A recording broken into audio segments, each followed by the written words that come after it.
UP की समझदार जनता को ये लोग सिर्फ जाति में बांटकर देखते हैं। उन्हें लगता है कि वोटर उनकी जागीर है।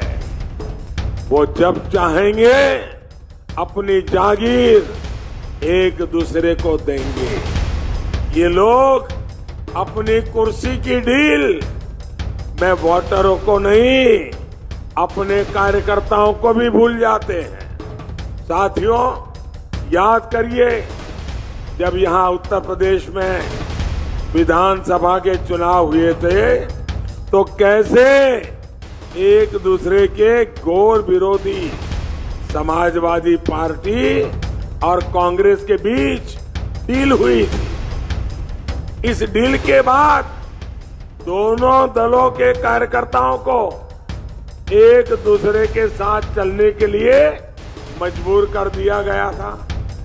जमीन पर काम करने वाले सपा कांग्रेस के कार्यकर्ताओं से जबरदस्ती कहा गया कि हाथ मिलाओ, क्योंकि एयर कंडीशन कैमरे में बैठकर दो लड़कों ने हाथ मिला लिया था। इसके 2 साल बाद,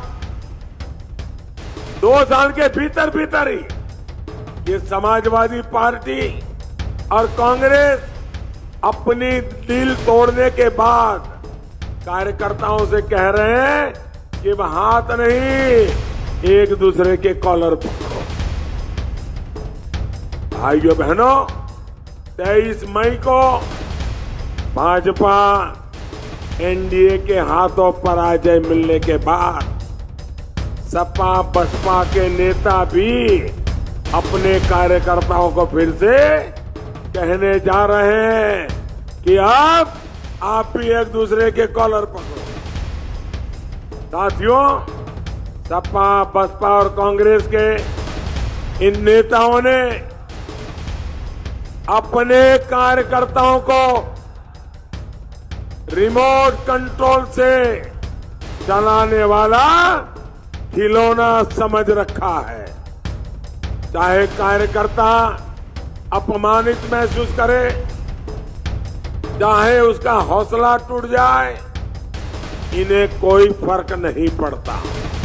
साथियों, एक होता है लीडर जो समाज की खुशी के लिए समर्पित होता है, और दूसरी तरफ होते हैं डीलर जो सत्ता की अपनी कुर्सी के लिए डील करते रहते हैं।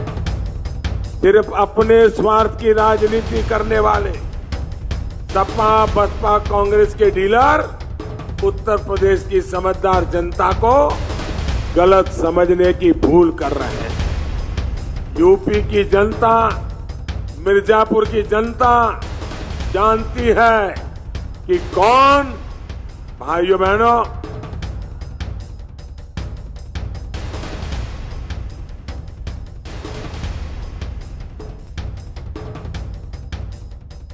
उत्तर प्रदेश और मिर्जापुर की जनता ये जानती है कि कौन आतंकवादी को घर में घुसकर मार सकता है।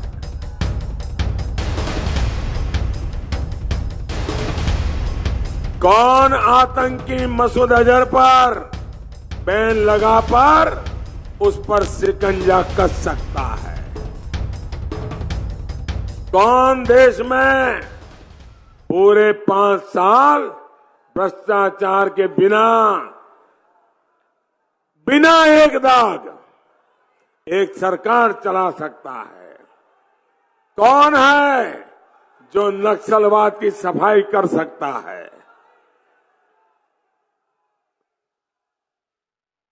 कौन कर सकता है? कौन कर सकता है? भाइयों बहनों, मोदी अकेला नहीं कर सकता है। इसके लिए आपके वोट की ताकत जरूरी होती है। हिंदुस्तान का एक एक वोट चौकीदार को मजबूत बनाता है, और ये चौकीदार देश को मजबूत बनाने में लगा रहता है। साथियों, इस चुनाव में नामदारों की पार्टी का यूपी में क्या हाल हो गया, ये भी ध्यान रखिए। बांटने और तोड़ने की राजनीति करने वाली पार्टी आज